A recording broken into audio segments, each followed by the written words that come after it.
Thank you for taking some time for yourself before the story begins.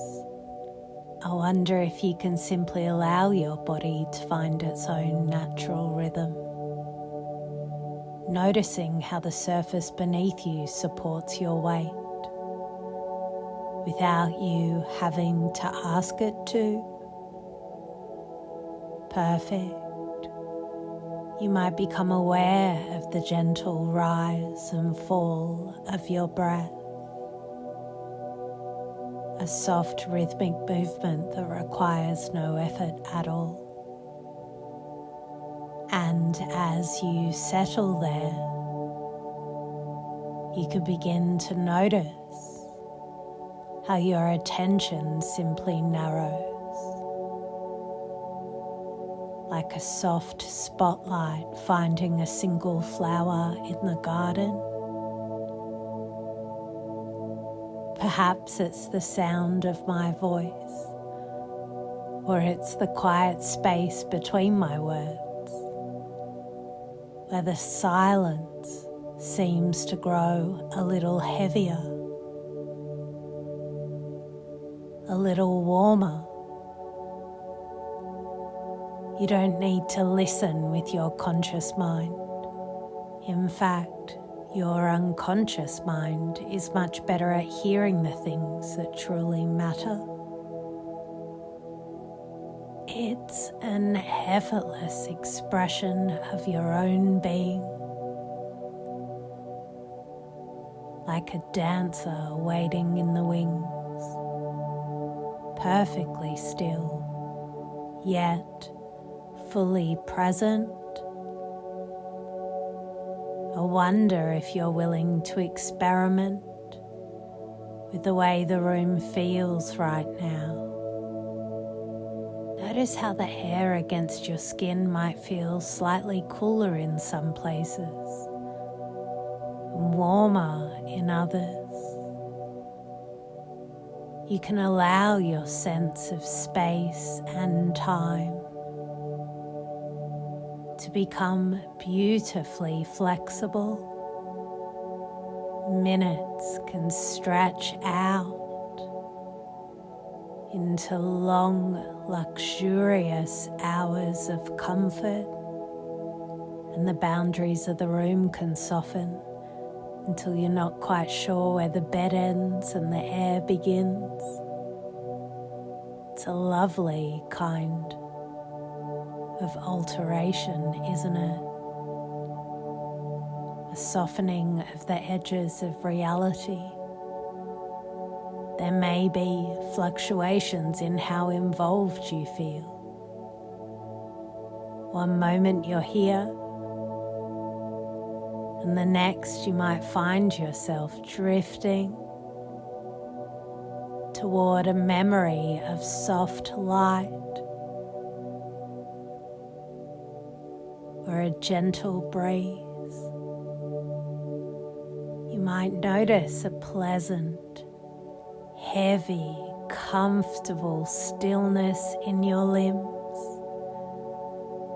as if they've decided to quiet on their own, that they've done enough for today. Your jaw can relax, your hands can soften, and you can simply let go. In this space, a certain dream logic takes over. You can be in two places at once. You can be right here, drifting, and you can also be standing in a grand theatre, smelling the old wood and rosewater. It doesn't have to make sense to the thinking mind. Your imagination allows your insomnia to transform, perhaps into a heavy velvet curtain that is slowly, surely being drawn shut for the night. perfect. You might experience a gentle time distortion where the night ahead feels like a vast, peaceful ocean. You might experience a gentle time distortion where the night ahead feels like a vast, peaceful ocean. You're just beginning to float upon, and as you drift deeper, you might find you simply forget the worries of the day. You don't need to remember what you were thinking about 5 minutes ago, because those thoughts are like cinders in a cold hearth, grey, quiet, and finished. You are simply becoming the experience. The spastic energy of the day is smoothing out, like silk being pulled over a rough surface, becoming liquid, becoming graceful, becoming still. And as that stillness deepens, we find ourselves in Paris in the year of the miracle. Once upon a time, in the golden year of 1986, the city of Paris was hushed under a blanket of stars. Inside the Palais Garnier, the air was thick with the scent of old velvet and the soft, rhythmic breathing of an audience waiting for a miracle. For decades, the ballet version of the story of Cinderella had been told with a heavy Russian hand. In the grand theatres of the East, ballet was often a display of military discipline, a handover from an era when war battles were woven into the dance. The dancers of the Bolshoi moved with the strength of soldiers, their movements static and weighted, like a ceremonial ritual that was more about power than poetry. But that night in France, a young French woman named Sylvie Guillem stepped onto the stage as Cinderella to reclaim the dream. At 21 years old, Sylvie was a vision of fragile grace. She stood 173 centimetres, about 5'8" tall, yet she seemed to weigh no more than a sigh, perhaps 52 kilos, 8.2 stone. She was not the athletic, muscular dancer the world had come to expect. Back then, she was light and porcelain fine. Her legs were long, tapering whispers that reached for the moon. And her feet, those delicate instruments in their satin slippers, moved with a timid, ethereal lightness. Beside her was the legendary Rudolf Nureyev.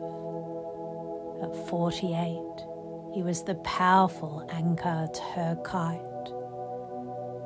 Standing at 173 centimetres, 5'8" and 70 kilos, about 11 stone, he carried the noble strength of a warrior.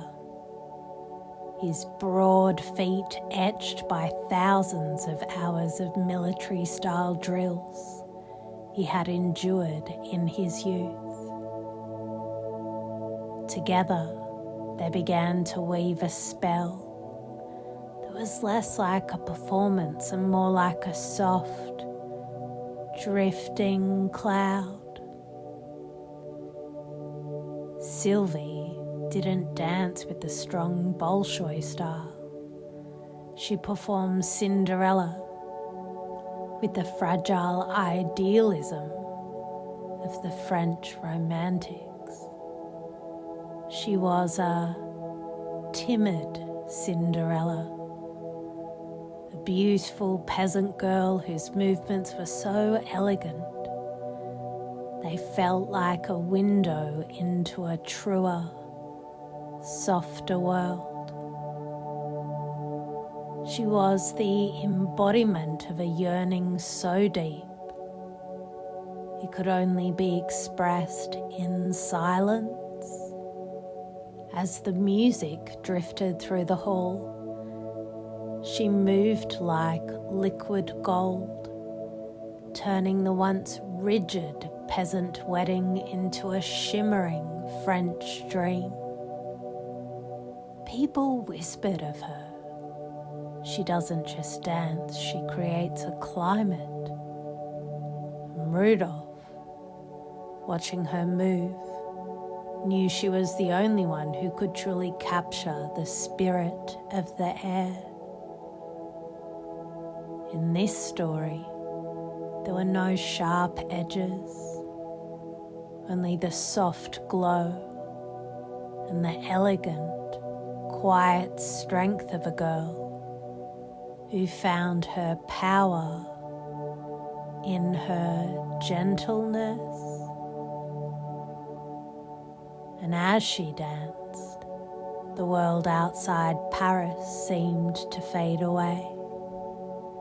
The ugly sisters, the cinders, the heavy clocks of the world, they all dissolved into the grace of her movements. Even now, if you look for this performance on YouTube, the trolls of athleticism try to hide it. But the truth of that night remains in the hearts of those who saw it. It was a performance of yielding to the unseen, a moment where the French soul finally sang. And as the clock in the story nears midnight, the dance doesn't end in a crash, but in a soft, elegant retreat into the shadows. The lights of the theatre dim. The velvet curtains fall like a heavy, warm blanket, and the world is left in a peaceful, quiet stillness. The dancers are at rest. The music has faded to a hum. And now it's time for you to drift into that same shimmering dream. And as you continue to drift deeper, you might find the heavy, restless weight you carried earlier is beginning to dissolve. There is a profound relief that comes when you stop trying to hold back the tide. I wonder if you can allow any remaining tension, that old spastic energy, or the tightness in your thoughts to simply flood out of you, like the final applause echoing through the theatre before falling into total silence. You can let those feelings go now, watching them drift away until they're just distant shadows on a wall. And as you imagine Sylvie move, you might notice that you are becoming a calm observer of your own experience. You can see yourself lying there, quite comfortable, quite still, as if you are watching a beautiful film of your own life from a soft velvet seat in the balcony. The old frustrations of insomnia are down there on the stage, but you're up here, breathing easily, separated from the struggle by a vast, peaceful distance. I wonder if you can reframe your view of this night. What if the stillness isn't a void you're trying to fill, but a vast, elegant stage you've earned? You can shift the way you represent this rest in your mind. Instead of trying to sleep, you're simply reclaiming your grace. Much like Sylvie reclaimed the dance from the military drills of the past. You are the director of this theatre, and you are choosing to lower the lights. And as you look back on today, you can begin to restructure the way you remembered it. The loud noises and the busy thoughts are becoming smaller and quieter, while the moments of softness, the feeling of the cool pillow, are becoming larger and more vivid. You are amplifying the alternate representation of yourself, not as a tired person, but as a person of profound, quiet power. Perfect. I want you to imagine yourself waking up tomorrow, or perhaps a week from now. See yourself with that same inner control, the quiet, elegant strength of a leader who knows that their peace comes from within. Notice how you handle the world with a timid elegance, not timid out of fear, but timid out of a refusal to be loud or aggressive. You are centered. You are graceful. You are the one who decides how you feel. Now, as you look forward into that future, bring that feeling of resourcefulness back into this moment. The strong discipline of the world has no power here. You have found the French romantic soul of your own rest. The dancer has bowed. The theatre is dark. The city of Paris asleep. And you, too, a part of that quiet, beautiful dream. Let it be easy. Let it be yours. Sleep. You are perfect, just as you are.